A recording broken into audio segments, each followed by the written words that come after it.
I am Dr. Samuel Mendera III. My parents are both doctors. Our eldest brother took up business management, and my sister took up nursing. I am the second child in a brood of 3, and we are in the second generation. Growing up, I can say that we were relatively close as a family, although all 3 of us grew up in Manila, while our parents remained in the province to look after the business. We were all groomed by our parents to own and manage our family business someday, but unfortunately, things did not go as planned.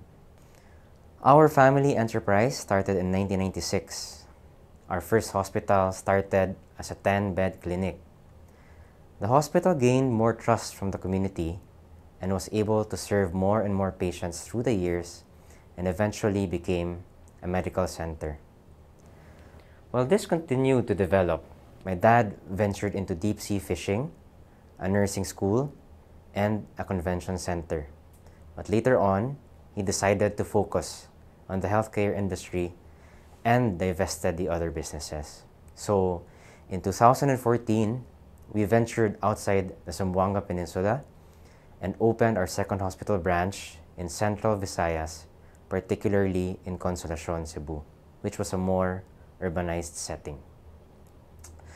So having gone from a provincial setting to a more urbanized one presented us with so many challenges that we never anticipated. But it was also at this time that my dad was diagnosed with a very rare disease and had to travel out of the country with my mom to seek medical consultation and intervention. My parents' management style was very traditional. They were the decision makers and at the same time executors. The management system is structured in such a way that my dad was the one who decided on everything, down to the pettiest of issues. The hospital was also a sole proprietorship, which was very common in startup businesses in our province. We never questioned our dad's decisions. He always had the last say in everything.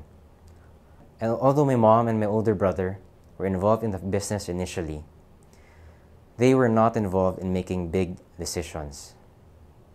My dad and my older brother never got to work productively together. But fortunately, the business was still thriving due to sheer hard work. While our hospitals were growing, my dad was diagnosed with a progressively debilitating disease, and this happened 2 years after investing in our second hospital. His illness changed our lives. We were forced to accelerate succession plans. We were constantly arguing over everything. The business inevitably suffered because our responsibilities, competencies, and direction were not clearly defined at the time. We really had to do something drastic if we want the next generation to enjoy our dad's legacy. Fortunately, we were referred by a friend to Family Business Consulting and decided to engage the third-party consultant to help us brave the crisis. What we discovered in the process is that we, as a family, needed to adapt new systems in terms of ownership and management to be more professionalized. We underwent a process called family enterprise planning and was able to create a family constitution, which we religiously follow. The family enterprise planning process helped us understand what we should be doing in order to sustain my dad's legacy. The first thing I did as CEO was to hire competent professionals and establish a strategic management system that led me to make informed decisions. I believe that we all have our own strengths and weaknesses. I am a doctor by profession, and I don't like to pretend like I'm an expert on accounting, human resource management, or supply chain management despite having a management degree. When the pandemic came and we realized that it was here to stay, we decided to recalibrate our financial and non-financial projections.